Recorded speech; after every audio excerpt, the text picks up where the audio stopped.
Le football de rue et celui d'école ont impacté séparément ou ensemble le football congolais. Quels sont les points entre les deux? Ephraim Dila va tenter de répondre à ces questions au cours de la rubrique Interview.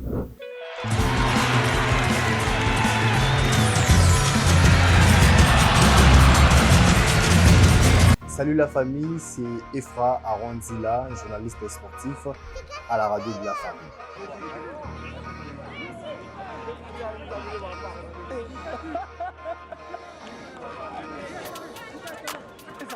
Pour commencer, je pense que le football comme étant un métier, donc ça doit s'apprendre à partir de l'école, de le bas âge.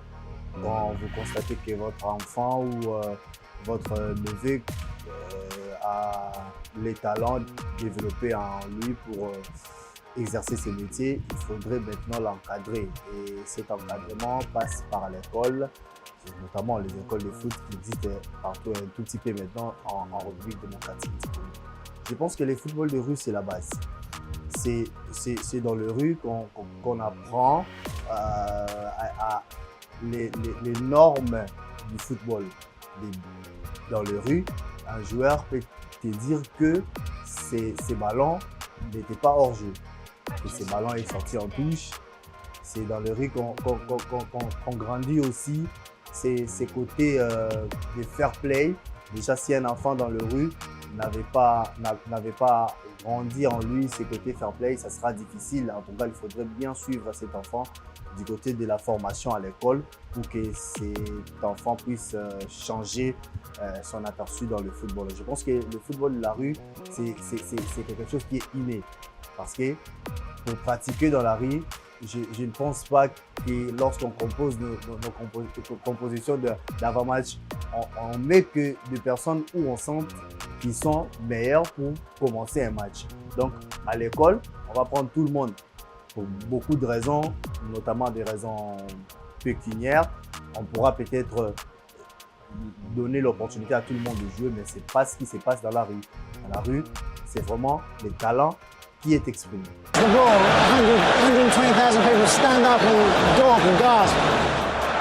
There are just 3 minutes left on the clock, and it's still 0-0. Then Biscott steals the ball.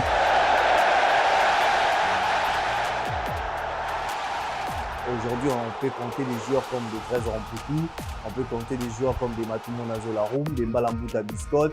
En tout cas, les exemples sont plusieurs où on voit les talents qui se sont développés dans la rue.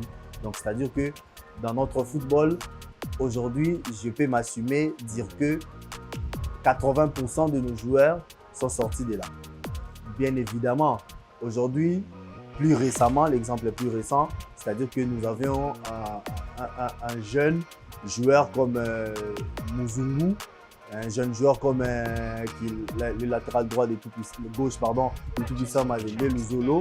Ce sont des exemples récents de joueurs qui sont sortis fraîchement des écoles de foot. Et s'il faudrait aussi dire, on a vu aujourd'hui Oudjana, comment il est en train d'évoluer au sein de l'EPFKIN. Il y a du côté du Tout-Puissant Mazembe, des Kabouit qui sont sortis de l'école de football du Tout-Puissant Mazembe. Donc aujourd'hui, petit à petit, les équipes commencent à comprendre qu'il faudrait investir dans la formation de joueurs pour ne pas simplement avoir des joueurs qui ont les talents, mais il faudrait aussi investir dans la formation de ces joueurs qui ont des talents pour que ces joueurs développent d'autres capacités de football. Je pense qu'il faudrait faire ensemble parce qu'aujourd'hui, c'est pas après. On connaît tous les moyens que nous avons dans notre pays. C'est pas tout le monde qui aura peut-être l'accès à la formation dans des écoles de foot. Tu trouveras peut-être un enfant qui a du talent, mais ses parents ne sont pas à mesure peut-être d'aller payer dès les premières séances d'entraînement dans une école de foot. C'est-à-dire aujourd'hui, les équipes maintenant devraient beaucoup plus miser sur la rue, d'envoyer les agents de l'équipe pour constater les talents au niveau des attentes urbaines, au niveau des écoles aussi, dans des championnats scolaires, pour voir comment est-ce que ces jeunes sont en train d'évoluer. À partir de là, on pourra peut-être ramener certains joueurs à l'école de foot après pour exploser, pour avoir une longue carrière C'est-à-dire que ça dépend de beaucoup de choses. On connaît tous comment est-ce que notre pays évolue. Je pense qu'on ne devrait pas aussi minimiser la main-d'œuvre locale. C'est-à-dire qu'il faudrait peut-être à nous autres de se former, de se mettre au niveau pour prétendre à ces postes-là.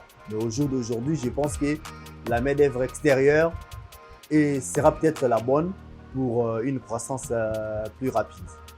Bon, je pense que par rapport à l'investissement actuel, ce n'est pas assez fameux. Je pense que ça sera en dents de scie. Mais la RDC est un pays où il y a beaucoup de talent. Il y a beaucoup de talent vraiment. Je pense que même ces joueurs qui sortent de la rue vont sortir de l'eau et l'avenir sera meilleur.